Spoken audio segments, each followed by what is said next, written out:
ಹೇಳಿದ ಹಾಗೆ ಮೇ 15ರಿಂದ ಮಹಿಳೆಯರಿಗೋಸ್ಕರ ಉಚಿತವಾದಂತಹ ಬಸ್ ಪ್ರಯಾಣ ಮಾಡಬಹುದು ಅಂತ ಹೇಳಿ ಬಿಡಿ ಸತೀಶನ್ ಇವತ್ತು ನಾನು ನಿಮ್ಮ ಮುಂದೆ ಬಂದಿರುವ ಕಾರಣ ಅಂತ ಹೇಳಿದ್ರೆ ನಮ್ಮ ರಾಜ್ಯದಲ್ಲಿ ಏನ್ ನಡೀತಾ ಇದೆ ಅಂತ ಹೇಳುವುದಕ್ಕೋಸ್ಕರ. ഇക്കഴിഞ്ഞ നിയമസഭാ തെരഞ്ഞെടുപ്പിൽ ബി.ജെ.പിയുടെ കാസർഗോഡ് മണ്ഡലം സ്ഥാനാർത്ഥിയായിരുന്ന വ്യക്തിയാണിവർ. 70.5% ആളുകൾ മലയാളം മാതൃഭാഷയായി സംസാരിക്കുന്ന കാസർഗോഡ് മണ്ഡലത്തിലെ സ്ഥാനാർത്ഥി തന്റെ ഔദ്യോഗിക സാമൂഹിക മാധ്യമ ഹാൻഡിലിൽ മലയാളി പൊതുസമൂഹത്തോട് എന്തിനാണ് കന്നഡയിൽ സംസാരിക്കുന്നത്?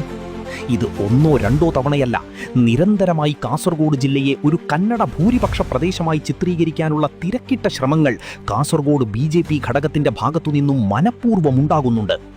2011 സെൻസസ് വിവരപ്രകാരം കാസർഗോഡ് ജില്ലയിലെ 88.7% ആളുകളുടെ മാതൃഭാഷ മലയാളമാണ്.